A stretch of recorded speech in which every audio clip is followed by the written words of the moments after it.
정순아, 요즘 뭐하고 지내? 아침 대바람부터 친구에게 전화가 왔다. 너 이혼하고 혼자 지낸 지도 꽤 되었는데, 나랑 묻지마 여행이나 가지 않을래? 고등학교 동창 친구로부터 묻지마 관광을 한번 가보지 않겠느냐는 솔깃한 제의를 받고 호기심 많고 무엇이든지 체험해 보고픈 미지의 세계에 대한 동경심으로 오케이를 한다. 묻지마 여행은 관광버스가 출발하는 장소는 항상 정해져 있고 가는 날짜도 정해져 있어 그냥 올라타기만 하면 된다. 물론 파트너는 버스 안에서 해결되지만 친구와 난 버스에 올라탔다. 이미 여기저기 남녀들이 앉아있으며 우리가 들어가니 눈알 굴리며 쳐다보는 소리가 느껴진다. 여자들의 눈초리는 어찌나 매서운지 머리에서 발끝까지 눈으로 훑어내린다. 기분이 이상해지며 설레인다. 일단 자리에 나란히 앉은 친구와 난 약간의 어색함을 억누르며 잠시 기다리니 남녀들이 부산하게 오르락 내리락 하더니 드디어 사회자가 마이크를 잡았다. 자, 여러분 제 말을 주목해 주십시오. 오늘 묻지마 관광의 길라잡이 사회자오시다. 오늘의 여행을 즐겁게 하시려면 저희 말을 잘 따라주시고 제가 시키는 대로만 하면 정말 귀중하고 재미있는 하루 여행이 될 것입니다. 현재 여러분들이 남자들은 남자끼리 여자들은 여자끼리 앉아 계시는 분이 많으신데 자리 배정에 앞서 파트너 정하기부터 시작을 하려 합니다. 이러면서 검정 비닐봉지를 들고 남자들 앞으로 가서 각자의 한 가지씩 핸드폰도 좋고 키 뭉치도 좋고 시계도 좋고 자기만의 특색 있는 물건을 하나씩만 넣으란다. 조금 후 그 검정 비닐봉투를 들고서 여자들 앞으로 간다. 그러더니 하나씩 집으라고 하여 여자들은 자신의 짝이 될 남자의 물건을 운명적으로 잡아든다. 잠시 후 뒷좌석에 앉아있는 여자가 자기가 집어낸 남자의 소지품을 위로 치켜든다. 사회자는 남자들에게 자신의 물건이 맞는 사람은 그 여자 옆으로 가서 앉으란다. 아, 이렇게 하여 첫 번째 짝을 맞추는 것이다. 난생 처음 경험해본 묻지마 관광. 버스가 출발하고 30여 분 지나자 여러분 이제 커튼은 쳐주세요. 라는 사회자 말에 뭔가 심상치 않은 일이 벌어질 것 같은 상상을 했죠. 처음 만나는 사람들과 처음엔 쑥스러워 머뭇머뭇거리다가 나중엔 어느새 분위기에 휩쓸려 놀게 됩니다. 안녕하세요. 저는 1970년생 올해로 52살이고 재작년 이혼한 돌싱입니다. 묻지마 관광하면 중년들의 천국이라고들 하죠. 등산을 핑계 삼아 합법적으로 놀러 다니기 딱 좋으니 하는 소리겠죠. 저도 작년 이맘때부터 다니기 시작했고 지금은 그 재미에 푹 빠져 있네요. 작년 늦가을쯤 되었을 때였어요.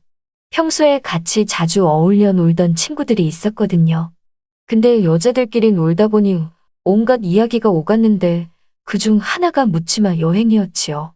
한 친구가 자주 간다고 자랑하듯 말하니 다른 친구 하나도 서너 번 다녀온 적이 있다고 얘기를 하더군요. 말만 관광이지 여행 내내 소개팅하는 기분이라며 자랑을 하더라고요. 사실 저희 나이쯤 되면 새로운 사람을 만나기도 힘들고 뭔가 새로운 즐거움이 있었으면 좋겠다. 무료한 일상에서 벗어나고 싶단 생각이 많이 들 때거든요. 게다가 나이 50살 넘어 마땅히 갈 만한 곳도 없으니 묻지마 여행에 자연스럽게 관심이 가더라고요. 하지만 관심만 많았고 하던 일이 바빠져서 시간 내기가 쉽지 않았어요. 그러던 중 이런저런 일 때문에 작년 말에 일을 관두게 되었죠. 일을 하지 않게 되니 몸이 편해지니 잡생각이 드는 건 중년들의 공통점이더군요. 저는 큰맘 먹고 묻지마 여행을 가기로 맘먹었습니다. 주말 아침 8시 30분경 홈플러스 앞 대로변에 대기하고 있는 관광버스는 거의 묻지마 버스였고 인원이 부족한 곳엔 예약하지 않아도 출발하는 버스에 돈만 내면 쉽게 갈 수 있는 곳도 몇 군데 있다더군요. 정순아 얼른 와. 벌써 자리 많이 찼겠어. 막상 가려고 나왔는데 가슴이 쿵쿵 뛰기 시작했죠. 근데 이거 은근히 긴장되네. 뭐가 긴장돼? 재밌게 놀고 즐기면 되는 거지. 오늘 하루만큼은 모든 걸 내려놓고 놀다 간다 생각해. 우리는 버스 앞으로 다가섰어요.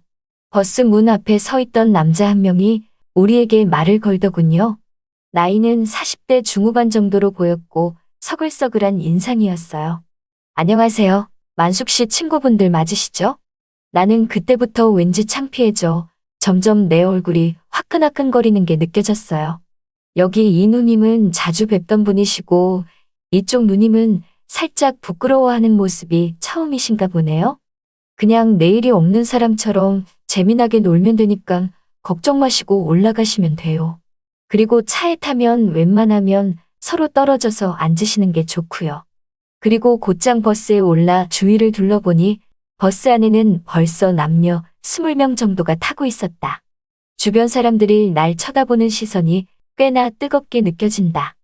다행히 남자들도 거의 다 50대 중후반으로 내 또래여서 마치 대학생 때 MT를 가는 것처럼 마음이 설레었다. 저 혹시 괜찮으시면 옆에 앉아도 될까요? 네, 앉으셔도 돼요.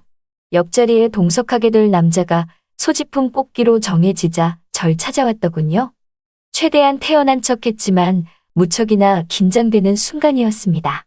옆에 앉은 남자는 대략 50대 후반 정도 되어 보였는데 얼굴이 약간은 능글맞아 보였어요. 반가워요.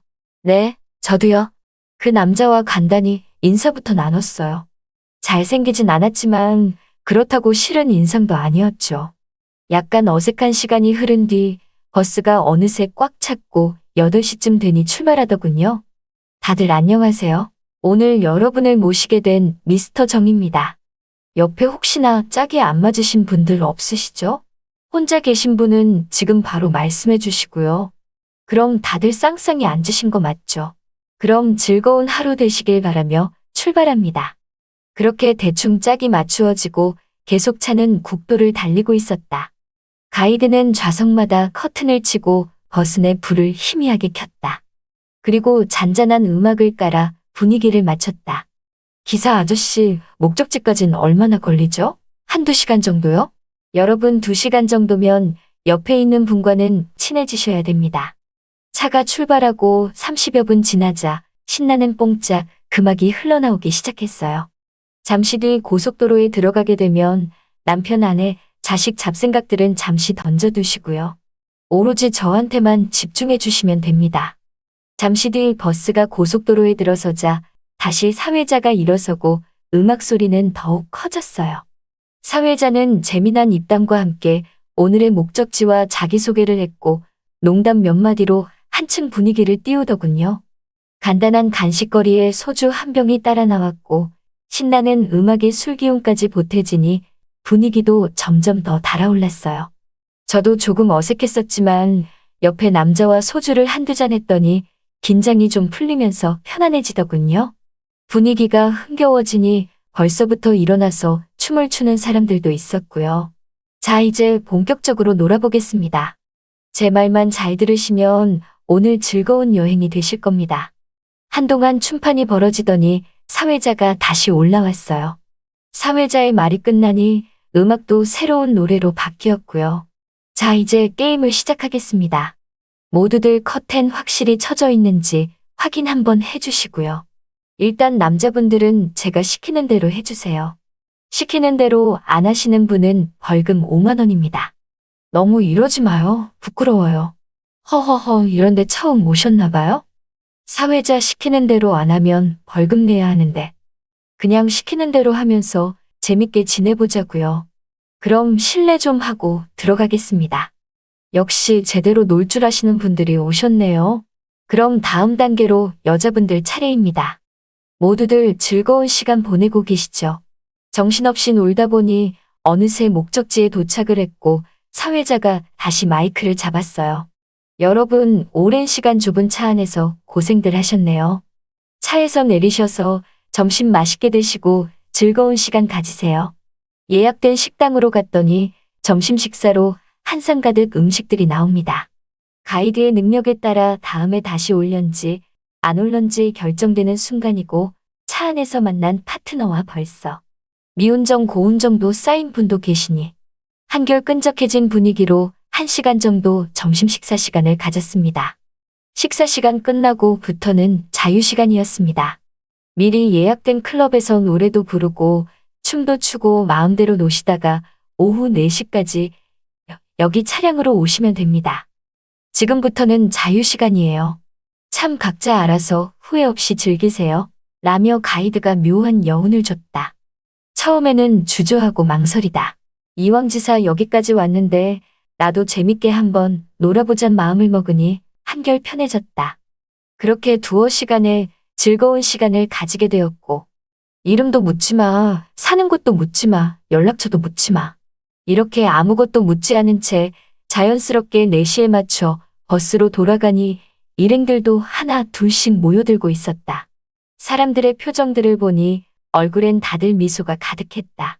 처음에는 어색하고 주변 사람들의 눈을 의식하며 말소리도 크게 내지 못하던 사람들도 이젠 마치 10년을 같이 산 부부처럼 가까워져 돌아오는 버스 안은 그야말로 재래식 시장의 좌판 분위기였다. 사회자가 다시 한번 마이크를 잡았다. 여러분, 오늘 하루 즐거우셨나요? 대답 소리가 적자재차 또 묻습니다. 그럼 오늘 하루 즐겁지 않았던 분 손 들어보세요. 주변을 돌아보니 손 뜨는 사람은 한 사람도 없었다. 저녁 식사 마치고 곧장 차에 올라 배도 부르고 몸도 약간 피곤하니 금세 꿀잠에 들고 만다. 출발지였던 홈플러스 앞에 도착하니 밤 8시가 조금 넘었다. 그렇게 인생 첫 묻지마 관광에 하루가 가고 있었다. 정확히 작년 이맘때 친구들과 가을 단풍놀이로 묻지마 관광이라는 것을 생전 처음 갔었습니다. 이름도 주소도 묻지마라는 말로만 들은 묻지마 관광. 처음 만난 사람들과 관광버스의 좁은 통로 속에서 흐느적 트로트의 연신 관광 어깨춤을 추대던 일이 눈에 선합니다요. 이혼한 친구 녀석에게 전화가 왔다. 일요일에 간편한 복장으로 9시까지 홈플러스 앞으로 나오란다. 왜? 어디 가는데? 묻지 말고 나와. 도둑질 하러 가냐? 말을 해야지. 좋은데 갈 건데 싫으면 말어. 서로 가려고 하는데. 그리 좋으면 너나 갔다 와라. 그래? 후회할 거다. 냉정하게 전화를 끊어버렸다. 도대체 궁금해서 미칠 지경이었다. 내일은 장모님 생신이라고 열흘 전부터 마누리 귀에 못이 박히도록 일러둔 터였다. 밤새도록 고민을 거듭하다 친구 쪽으로 방향을 정했다. 친구에게 일찍 전화하라는 문자 메시지도 보내놓고 장모님 생신 참석을 위해 머리를 감는지 샤워를 하는지 마누라는 목욕탕에 있었다. 마누라가 들리도록 큰 소리로 전화를 받았다. 우리가 장지까지 가야 된다고. 나는 못 가. 오늘 장모님 생신이라 약속해놨어. 나하고는 그렇게 친한 사이도 아니었는데 뭐. 그래 그렇다면 안 가봐선 안 되겠구나. 아이고 어떡하니 그 선배 불쌍해서. 마누라를 혼란에 빠뜨리기 위해 쓸데없이 짓거렸다. 어릴 때 나를 귀여워해 주었는데 어렵고 외롭게 살았는데 살만하니까 어쩌고저쩌고 주절주절. 잊지도 않고 죽지도 않은 선배를 재물 삼아 마누라를 속이고 홈플러스 앞으로 가는 길 룰루랄라 휘바람이 절로 나온다. 우리 일행은 4명이었다. 파트너 신상에 관해서 일체 묻지 마라. 묻지마 관광의 기본 룰이고 에티켓이다. 녀석의 주의사항을 듣고 있는데 관광버스가 도착했다. 남녀 12명이 쌍쌍으로 앉아 술판을 벌리고 있었다. 홈플러스를 출발한 버스는 다른 곳에 잠시 정차를 했고 이윽고 67명의 아줌마가 수줍게 웃으면서 버스에 올라탔고 그리고 잠시 후 현란한 몸놀림으로 오늘의 하이라이트라고 하는 남녀 파트너를 정해주고 본격적인 묻지마 여행을 시작했네요. 파트너가 옆에 앉았지만 가슴이 콩쾅콩쾅 떨려 아무 말도 못하고 있는데 그 순간 내 파트너가 나에게 말을 걸어오네요. 처음에는 무슨 질문을 했는지 모를 정도로 긴장을 하고 있었지만 시간이 갈수록 얘기도 잘 되고 저에게 정말 매너 있게 행동하는 것이 내가 마음을 편하게 할 수 있는 것 같았어요. 가이드의 제안에 내 파트너는 나가서 노래 한 곡을 하고 오더니 나보고도 노래 한 곡 정도 해보라고. 자꾸 권했는데 나중에 하겠다고 손사래를 치고 말았네요. 지금 생각해보면 후회가 되기도 하고 맛있는 안주에 소주를 한 잔 곁들이니 이내 긴장감이 없어지고 파트너와 얘기도 더 잘 되고 어느 순간 나도 수다쟁이가 되어버렸죠. 나를 쳐다보는 눈빛이 달착지근한 게 여간 민망했다. 어제 과음하여 숙취 때문에 술을 사양하였는데 자꾸만 권하여 마지못해 몇 잔 더 받아 마셨다. 쥐포를 찢어 내 입에 넣어주는 친절의 미소를 머금고 여자를 바라보니 분위기상 묘한 생각이 들기 시작한다. 시간이 흘러 충청에 있는 어느 산입구 주차장에 도착했다. 파트너가 내 손을 잡아주더니 같이 내려서 맑은 바람 좀 쐬고 점심을 먹으러 가자 하길래 지금도 아무런 거부감 없이 잡은 파트너의 손길이 지금도 느낌이 생생한 건 왜일까? 식사를 준비해 놓은 식당에서 맛있게 먹고 가이드가 등산 가실 분은 등산을, 다른데 가실 분은 알아서들 가시고 오후 6시까지 모이라는데 이제 어떻게 해야 할지? 내 파트너는 이런 여행을 몇 번 와본 것 같았어요. 내가 부담을 가질까봐 산책을 하며 얘기를 하자고 해서 오케이를 했고 6시까지 함께 시간을 보냈습니다. 올라가서 저녁이나 같이 먹고 가자는 제안을 하길래 나도 모르는 사이에 그러자고 말을 해버렸네요. 별일 없겠지 하는 마음에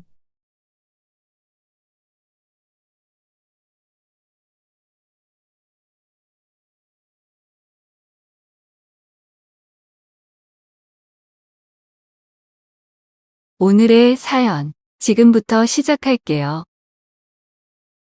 안녕하세요. 저는 50대를 바라보는 유부녀입니다. 어릴 때부터 결혼을 하지 않고 싱글로 평생을 살아가려고 했지만 젊었을 적에 같이 놀았고 좋아했던 남자가 이혼을 하면서 그 남자를 만나게 되었습니다. 예정도 있고 함께했던 시간들이 자꾸만 생각나서 현재는 그 남자와 재혼을 하고 지금 5년째 살아가고 있는데요.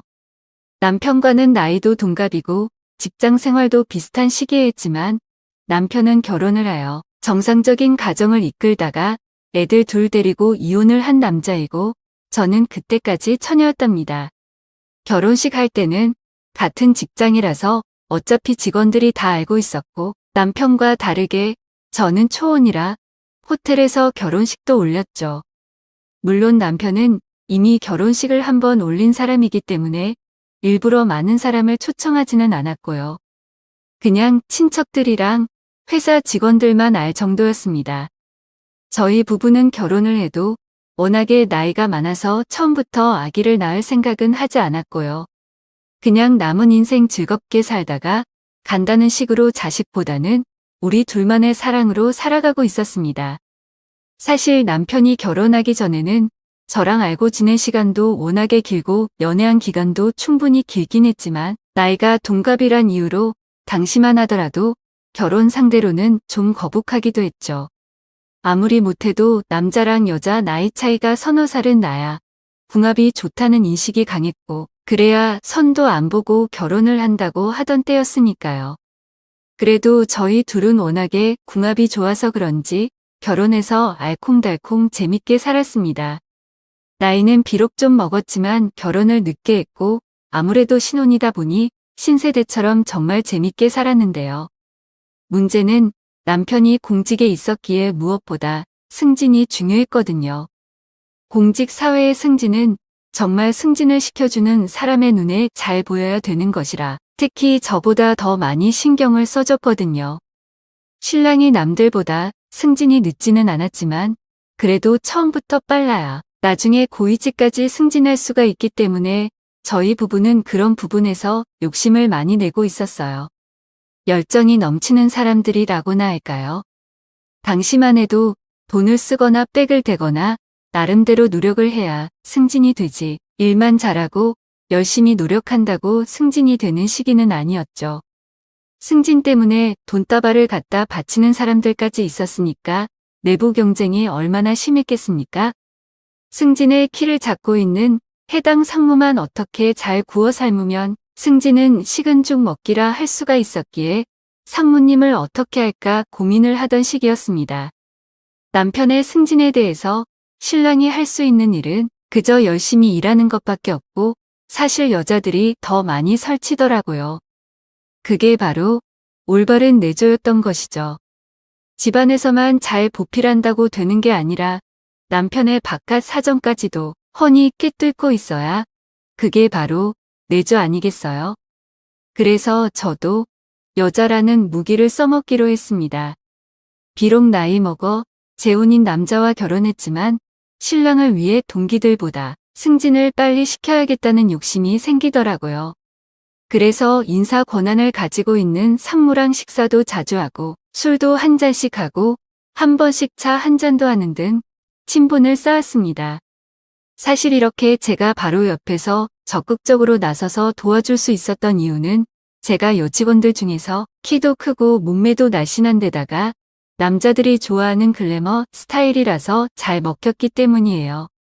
어쩌다 보니 열심히 살고 열심히 노느라 결혼 시기를 놓쳐서 재혼남과 결혼해서 그렇지, 특히 우리 신랑보다 고위직이고 나이가 몇 살 많은 선배들한테 제 인기는 감히 최고였다고 할 수 있는 수준이거든요. 남편이 술 한잔 따르는 것보다 제가 술 한잔 따르는 게 훨씬 더 강력한 힘을 가진 건 변하지 않는 진실이었죠. 그렇다고 제가 높은 자리까지 올라가기는 분위기상 어려운 부분이 많았고요. 이렇게 신랑의 승진을 위해 온 신경을 쓰면서 살고 있었는데요. 본격적으로 승진 시즌이 다가오면서 아주 고급 선물을 구입해서 상무님께 드리라고 신랑에게 줬더니 신랑은 이런 거 못하겠다고 해서 어쩔 수 없이 제가 상무님을 만나러 갔습니다. 그래서 전화를 먼저 드렸더니 상무님이 저녁에 만나자고 하더군요. 그래서 상무님과 둘이서 저녁에 만나 선물을 드렸더니 상무님은 그 선물을 받지 않고 오히려 저에게 선물을 주시는 것이었습니다. 갑자기 저에게 선물을 주시길래 당황했는데 그냥 편하게 받아라고 하더라고요. 그래서 저는 미안한 마음에 상무님과 술 한잔하자고 해서 고급 술집에 술을 한잔하러 갔죠. 아주 기름지고 맛있는 참치를 먹으면서 말이에요. 평소에도 상무님과 비밀리에 술을 마신 적이 많아서 이런 자리가 별로 어색하지는 않았습니다.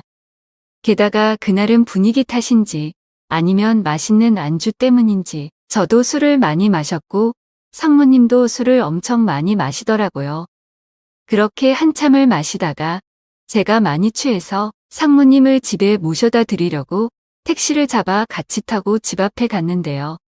상무님은 택시에서 내리지 않고 기사님한테 어디로 가자는 것이었습니다. 그건 변두리에 위치한 정말 전망 좋은 호텔이었는데요. 저는 술에 취한 상태임에도 불구하고 속으로 오늘이 바로 그날이라고 생각하고 마음의 준비를 단단히 하고 있었습니다. 그렇게 비틀거리며 상무님을 방으로 모시고 갔는데 상무님 역시 술을 너무 많이 마셔서 그런지 객실에 들어가자마자 그만 침대에 쓰러져 버리는 것이었습니다. 샤워를 하고 나와서 한참 동안 옆에서 꼼지락거렸으나 꼼짝도 하지 않길래 상무님의 바지를 벗긴 상태로 제 마음대로 상무님의 소중한 곳을 손으로 주무르다가 저도 결국 그만 그 옆에서 잠이 들었나 봐요. 몇 시간이 지나 새벽 3시가 넘어갈 때쯤에 제가 눈을 떠서 정신을 차려보니 상무님은 아무 말도 없이 사라져버리고 없더군요. 그때부터 걱정이 앞서기 시작했습니다. 혹시 내가 상무님의 눈에 벗어나면 안 되는데 남편의 승진을 위해서라면 뭐든지 할 수 있는데 혹시 내가 뭘 잘못했나 싶더라고요. 그래서 저도 택시를 타고 집으로 왔는데요. 남편도 그날은 출장을 가는 날이어서 집에는 아무도 없었습니다. 애들은 대학을 다니느라 전부 서울에 있어서 집에는 아무도 없었고 한번 자고 일어나서 그런지 도통 잠이 안 오더라고요. 그렇게 다음날 출근을 했는데 사실 온종일 걱정이 엄청 많이 됐습니다. 그러나 제가 상무님한테 전화를 드릴 수도 없고 그렇다고 상무님이 저에게 전화를 하는 것도 아니고 그렇게 자버린 뒤에 도대체 무슨 일이 있었는지 알 수가 없어서 답답하더라고요. 궁금증만 가득 아는 채 퇴근까지 하게 됐는데 궁금해서 견딜 수가 없었습니다. 어찌 되었는지 알 수 있다면 그것에 대한 사후 방안도 마련하겠는데 경위를 몰라서 정말 미치겠더라고요. 제가 상무님을 손으로 주물럭거리다가 잠에 든 뒤에라도 혹시나 제가 마음에 들었으면 무언가 일을 치렀을 텐데 그런 게 전혀 없던 거잖아요. 혹시나 제가 마음에 안 들어서 집으로 도망가 버린 건 아닌지 걱정이 된 거예요. 도저히 궁금하여 견딜 수가 없어서 밤에 상무님께 카톡으로 안부 문자를 보냈는데요. 아무런 답장이 없더라고요. 그래서 저는 그날 제가 상무님의 비위를 맞춰주지 못했다는 생각이 들었습니다. 이제는 제가 신랑을 승진시키고자 했던 꿈은 사라졌구나 생각하고 있었는데 자기 직전에 카톡으로 답장이 왔더라고요. 내일 저녁의 시간 비워두라고 말이죠. 그렇게 퇴근 후에 저희 둘은 만나서 저녁을 먹고 역시 술 한잔까지 했는데요. 제가 자는 사이에 상무님이 없어져서 무슨 일이 있었는지 궁금했는데 상무님은 그 호텔에 간 기억이 나지 않아 엄청 궁금했던 모양이었습니다. 저랑 필름이 끊긴 순간이 달랐던 것이죠. 두 사람이 서로가 기억나는 범위를 합쳐보니 두 사람 모두 술에 취해 아무 일도 없이 그냥 자다가 상무님은 도망치듯 빠져나온 것이었습니다. 다만 제가 상무님의 소중한 곳을 손으로 만지다가 잠들어서 분명히 상무님이 일어났을 때 훌렁벗은 상태일 것인데 그 부분에 대해서는 얘기를 하지 않았어요. 괜히 부끄러우니까요. 그래서 저는 이때다 싶어 용기를 냈습니다. 말이 나온 김에 오늘은 끝까지 한번 가보면 안 되냐고. 그날 못한 것들이 있는데 오늘은 제대로 해야 되지 않겠냐면서 말입니다. 저도 사실 인물값 하는 바람둥이 기질이 있기도 하고 무엇보다 남자를 기쁘게 해주는 건 자신 있거든요. 그래서 이런 관계는 별로 신경도 안 쓰고 즐기는 성격이죠. 그러니 상무님도 입가에 미소를 머금더라고요. 그렇게 저희 둘은 술도 많이 마시지 않고 기분 좋을 정도로만 술을 마시고는 택시를 타고 외곽지 전망 좋은 호텔로 다시 가서 정말 뜨거운 시간들을 보냈답니다. 저도 보통 여자는 아니지만 상무님도 정말 대단한 체력의 소유자였습니다. 나이를 많이 먹었는데도 아주 단단하고 튼튼한 걸 가지고 있고 여자를 잘 다룰 줄 알더라고요. 정말 쌍코피가 날 정도로 뜨거운 사랑을 하고는 앞으로는 제가 상무님의 오피스 와이프가 되어 주기로 했답니다. 그렇게 저희는 틈만 나면 뜨거운 시간을 보냈고 저도 상무님을 위해서 제가 할 수 있는 최선을 다해서 아주 촉촉하게 적셔드렸어요. 제가 좀 흥건한 스타일이라서 상무님도 아주 좋아하시더라고요. 어떻게 저 같은 여자를 안 좋아할 수 있겠어요? 그러면서 틈틈이 남편 이야기를 했는데 결국에 저희 신랑은 승진해서 요직으로 인사 이동이 되고 정말 탄탄대로를 걸었습니다. 그 가운데 제 노력이 컸다는 걸 남편도 알고 있지만 제가 이렇게까지 몸을 바쳐서 남편을 도와주고 있다는 건 아마 모를 것 같네요. 그런데 문제는 저희 신랑이 너무 승진을 빨리 하자 회사 내에서는 제가 그러한 행동을 해서 신랑이 승진했다는 안 좋은 소문이 조금씩 들리기도 했습니다. 저야 뭐 그런 데에 별로 개의치 않는데 신랑은 엄청 신경을 쓰더라고요.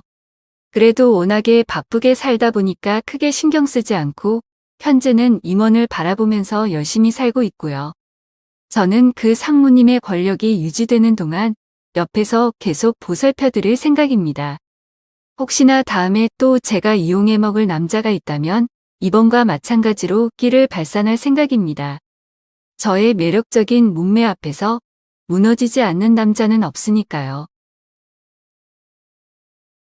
오늘 준비한 사연은 여기까지입니다.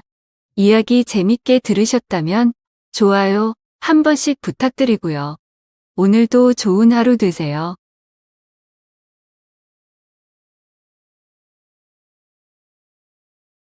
바람은 정원의 나무십 사이를 스쳐 지나가며 마치 수수께끼 같은 분위기를 자아냈습니다. 집은 평소와 같은 밤의 고요 속에 있었지만 가끔 들려오는 오래된 나무 바닥의 삐걱거림은 누군가 들키지 않으려 조심스럽게 발걸음을 옮기고 있음을 암시했습니다. 모든 것이 더 강렬하게 느껴지는 밤이었고 공기에는 거의 손에 잡힐 듯한 기대감이 가득 차 있었습니다. 나는 지호 거실에 앉아 벽에 걸린 시계를 바라보며 눈을 뗄 수 없었습니다. 시계는 마치 느리게 흘러가는 것 같았고 내 심장은 이미 가속된 리듬으로 뛰고 있었습니다. 마치 내가 아직 완전히 이해하지 못한 무언가를 예감이라도 한 듯했습니다. 갑자기 계단을 내려오는 가벼운 발소리가 들렸고 그녀가 나타났습니다. 내 시어머니 민지 그녀의 얼굴에는 긴장감과 그보다 더 깊은 어딘가에 감춰진 무언가가 섞인 미소가 떠 있었습니다. 우리 얘기 좀 할 수 있을까? 그녀는 거의 속삭이듯 물었습니다. 그 목소리는 감정으로 가득 차 있었지만 그 감정을 완전히 이해할 수는 없었습니다. 나는 망설임 없이 고개를 끄덕였고 순간 뱃속에서 무거운 감정이 응어리지는 것을 느꼈습니다. 우리는 베란다로 나갔습니다. 밤 공기는 신선했지만 우리의 가까운 거리에서 느껴지는 뜨거운 긴장을 가라앉히기에는 충분하지 않았습니다. 민지는 예상치 못한 연약함을 드러내는 눈빛으로 나를 바라보았고 그 순간 나는 우리가 누구인지 잊었습니다. 그저 두 사람이었고 끝없는 듯한 순간을 공유하고 있었습니다. 이런 말을 하게 될 줄은 몰랐어. 그녀는 말문을 열었지만 목소리가 잠시 흔들렸습니다. 그러나 그녀가 더 말을 이어가기 전에 위층에서 나는 소리가 우리를 멈추게 했습니다. 우리는 침묵 속에서 소리를 들었고 무언가 움직이는 듯한 소리가 났지만 곧 모든 것이 다시 평온해졌습니다. 그녀는 낮고 긴장된 웃음을 지으며 더 가까이 다가왔습니다. 무슨 일이 벌어지고 있는지 알 수 없었지만 그 순간에는 금지된 만큼 강렬하게 느껴지는 무언가가 있었습니다. 내 심장은 더 빠르게 뛰었고 나는 그 분위기에 압도당했습니다. 항상 궁금했어.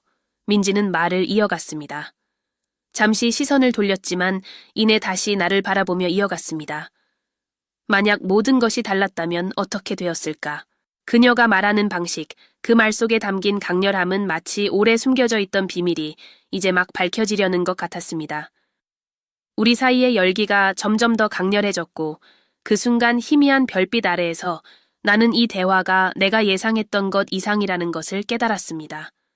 민지는 한숨을 내쉬었고 그 부드러운 소리가 내 온몸을 울리는 것 같았습니다. 그녀는 더 가까이 다가왔고 그녀의 은은한 향수가 우리 사이의 공기를 가득 채웠습니다. 나는 지호 그 자리에서 얼어붙었습니다. 내가 알고 있는 현실과 그 현실을 위협하는 욕망 사이에 갈등하며 꼼짝할 수 없었습니다. 지호. 그녀가 내 이름을 부르며 말했다. 그 목소리는 내가 전에 한 번도 들어본 적 없는 달콤함으로 가득 차 있었습니다. 그녀가 내 이름을 부르는 방식은 마치 더 깊고 더 은밀한 무언가를 담고 있는 것처럼 들렸습니다. 가끔은 인생이 우리를 상상도 못한 상황으로 몰아넣는다는 생각을 해. 그녀의 눈이 나를 똑바로 바라보았고 그 순간 세상이 멈춘 것 같았습니다. 민지, 무슨 말을 하려는 거예요? 내가 물었을 때 내 목소리는 내가 예상했던 것보다 훨씬 낮게 나왔습니다. 그녀는 부드럽게 웃었지만 그 안에는 슬픔이 담겨 있었습니다. 내가 한 번도 본 적 없는 우울함이었습니다. 지호, 당신은 정말 좋은 사람이에요. 정말 특별해요. 그녀의 시선은 하늘로 향했고 마치 별들 사이에서 답을 찾으려는 것 같았습니다. 사람들은 때때로 의도치 않게 길을 잃기도 하고 때로는 전혀 예상치 못한 것을 발견하기도 하죠. 바람 소리와 나무잎의 부스럭거림만이 우리 사이에 일어나는 일을 목격하고 있었습니다. 민지는 내 손을 잡았고 그녀의 부드럽고 따뜻한 손가락이 내 손가락 사이로 스며들었습니다. 그녀의 손길은 압도적으로 강렬했습니다. 이상하게 들릴 수도 있지만 그녀는 말을 이어갔습니다. 내가 당신이 여기 있다는 걸 알아야 해요. 내가 대답하기도 전에 뭔가 우리를 더 가까이 끌어당기는 힘을 느꼈습니다. 하지만 그때 우리가 들었던 발소리가 다시 들려왔습니다. 이번에는 더 가까이서였습니다. 우리는 급히 떨어져 아무렇지 않은 대화를 나누는 척했지만 우리 사이의 열기는 무시할 수 없었습니다. 발소리의 주인은 베란다 문 앞에 나타났습니다. 내 아들, 민수가 우리를 바라보며 약간 혼란스러운 표정을 지었습니다. 괜찮아요? 그는 아무것도 의심하지 않고 물었습니다. 하지만 내 마음은 방금 전에 일어난 혼란 속에 갇혀 있었습니다. 민지는 설득력 있는 미소를 지으며 대답했습니다. 응, 그냥 바람 좀 쐬고 있었어. 그녀의 침착함이 부러울 정도였습니다. 민수는 고개를 끄덕이며 더 이상 묻지 않고 집 안으로 돌아갔습니다. 우리는 잠시 더 그 자리에 머물렀습니다. 우리 사이의 침묵은 말로 표현할 수 없는 감정과 억눌린 욕망으로 가득 차 있었습니다. 마침내 내가 민지를 바라보았을 때 그녀의 눈에 비친 무언가가 내 숨을 멎게 만들었습니다. 그녀는 다시 한 걸음 더 다가왔습니다. 이번에는 더 확고한 결심이 담긴 눈빛으로 그녀가 속삭였습니다. 이렇게 끝낼 수는 없어. 그 순간 나는 그 밤이 내가 상상했던 것보다 훨씬 더 많은 비밀을 품고 있다는 것을 깨달았습니다.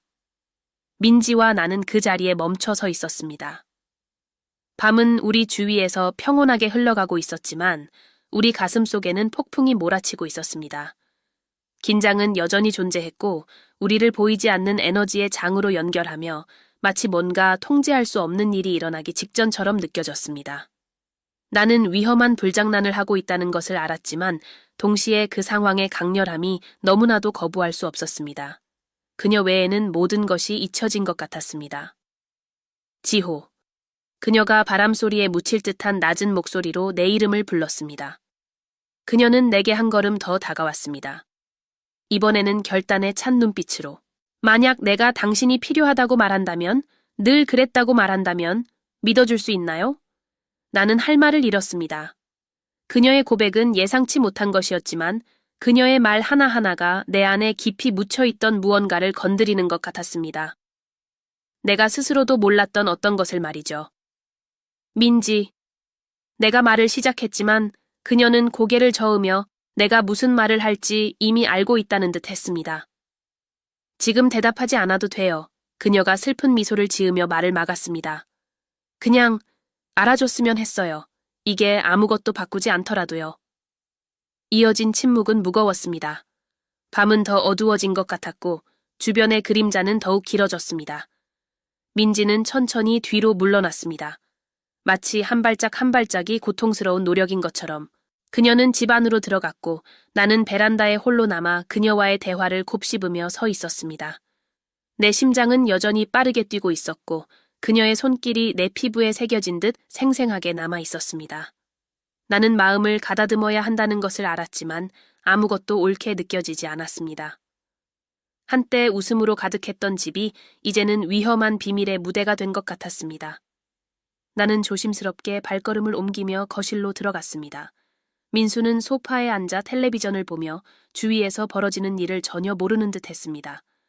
그의 모습은 나를 현실로 돌아오게 했습니다. 나는 그의 아버지였고 그 사실은 변하지 않을 것입니다. 그러나 민지가 고백한 모든 것을 어떻게 받아들여야 할지 알 수 없었습니다. 내가 상상도 하지 못했던 상황에 직면하게 되었고 책임감과 죄책감의 무게가 내 어깨 위로 쌓이기 시작했습니다. 하지만 그 안에는 또 다른 무언가가 있었습니다. 내가 필사적으로 억누르려 했던 욕망. 그 후 며칠은 조용한 긴장으로 가득했습니다. 민지와 나는 서로 단둘이 마주치는 것을 피했지만 우리 시선이 우연히 마주치는 순간들이 있었습니다. 그리고 그 순간마다 베란다에서의 밤이 떠오르는 것 같았습니다. 그녀의 손길의 온기가 마치 지워지지 않는 유령처럼 나를 따라다녔습니다. 어느 오후 민수가 외출한 동안 민지와 나는 주방에서 마주쳤습니다. 그녀는 설거지를 하고 있었고 오후에 햇살이 창문을 통해 들어와 그녀의 얼굴을 부드럽게 비추고 있었습니다. 나는 한동안 그녀를 바라보며 어떻게 말을 꺼내야 할지 고민했습니다. 공기가 너무 무겁게 느껴져 숨쉬는 것조차 어려울 정도였습니다. 그녀는 몸을 돌려 나를 바라보았고 우리 사이에는 말로 할 수 없는 수많은 감정이 흐르고 있었습니다. 그러다 민지가 망설이는 듯한 동작으로 내 쪽으로 한 발자국 다가왔습니다. 지호, 내가 모든 걸 더 복잡하게 만들고 있다는 걸 알아. 그녀는 감정으로 목이 메인 목소리로 말했습니다. 하지만 더 이상 모든 게 괜찮은 척할 수가 없어. 가슴이 조여오는 것 같았습니다. 나는 물러서야 한다는 것을 알았고 이 상황이 더는 계속될 수 없다는 것도 알고 있었습니다. 그러나 나는 움직일 수 없었습니다. 그날 밤의 기억, 그녀가 내 이름을 속삭이던 방식이 강렬하게 떠올랐습니다. 민지, 내가 말을 시작했지만 그녀는 손을 들어 내 말을 막았습니다. 아무것도 하지 않아도 돼. 그녀는 말했지만 그녀의 눈빛은 다른 말을 하고 있었습니다. 그냥 솔직하고 싶었어. 단 한 번이라도. 그녀는 몸을 돌려 주방을 나가려는 듯 했지만 나는 그녀가 가기 전에 손을 잡았습니다.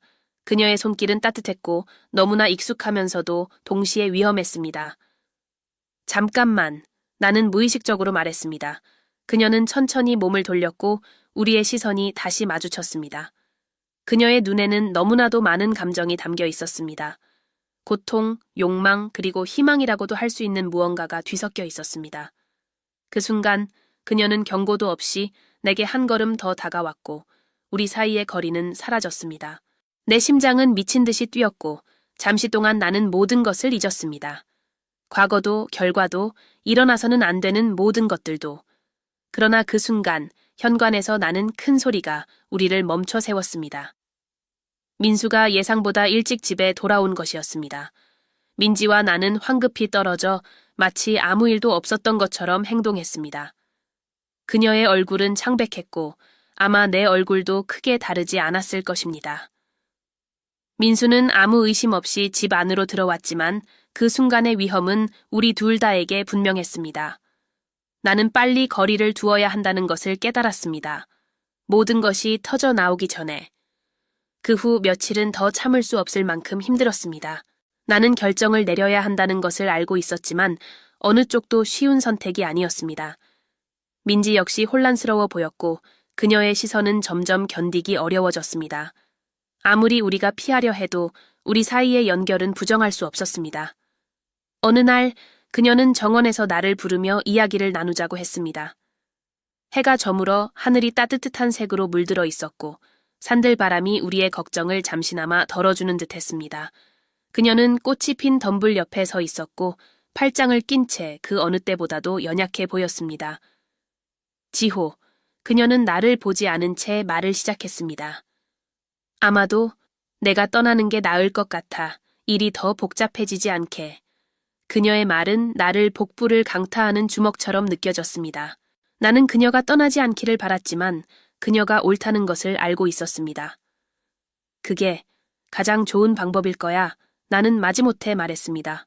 모두를 위해. 그녀는 내 쪽으로 돌아섰고 눈에는 눈물이 맺혀 있었습니다. 이런 식으로 끝날 줄은 몰랐어. 그녀는 떨리는 목소리로 고백했습니다. 그냥 당신 없이 어떻게 해야 할지 모르겠어. 내 목은 꽉 막힌 듯 했습니다.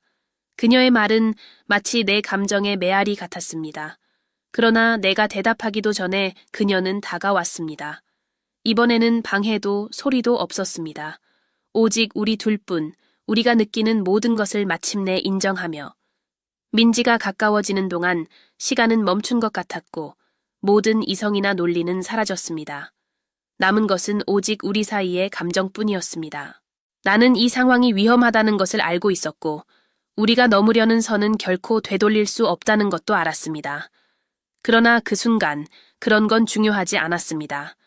중요한 것은 그녀, 바로 내 앞에 있는 그녀뿐이었습니다. 연약하고 손에 닿을 수 없는 무언가를 간절히 원하는 그녀. 더는 이걸 피할 수 없어. 그녀는 떨리는 목소리로 속삭였습니다. 나 자신에게 거짓말하고 싶지 않아. 내 심장은 너무 빨리 뛰어 귀에서 맥박 소리가 들릴 정도였습니다. 하지만 내 마음 깊은 곳 어딘가에서는 우리가 곧 모든 것을 바꿔놓을 일을 하게 될 거라는 것을 알고 있었습니다. 민지, 나는 거의 간청하듯 그녀를 불렀습니다. 우리의 현실로 돌아올 무언가를 바라며. 하지만 그녀의 눈빛은 이미 결정을 내린 사람의 것이었습니다. 후회하고 싶지 않아. 그녀는 거의 목소리가 떨릴 듯한 음성으로 계속 말했습니다. 만약 그것이 모든 걸 더 복잡하게 만든다 해도 난 받아들일게. 내가 대답하기도 전에 그녀는 한 걸음 더 다가왔고 우리 사이의 거리는 완전히 사라졌습니다. 주변의 세상은 마치 증발해버린 듯했고 우리는 모든 것과 모든 사람으로부터 고립된 버블 속에 있는 것 같았습니다. 내 마음은 완전히 그녀에게 무너지려 했지만 집 앞에 차가 주차되는 소리가 현실로 우리를 끌어당겼습니다. 민수였습니다. 또다시 예상보다 일찍 돌아온 것이었고 그의 밝은 목소리가 정원을 울리며 우리를 부르고 있었습니다. 민지와 나는 급히 떨어져 나왔고 여전히 거칠게 들숨과 날숨을 내쉬는 우리의 숨결은 상황을 숨기기 더욱 어렵게 만들었습니다. 나는 목이 타들어가는 듯한 느낌을 받으며 그녀가 스스로를 가다듬으려 애쓰는 모습을 지켜보았습니다. 그녀의 얼굴은 여전히 감정으로 붉어져 있었습니다. 여기 있어요. 나는 최대한 자연스러운 척하며 소리쳤습니다.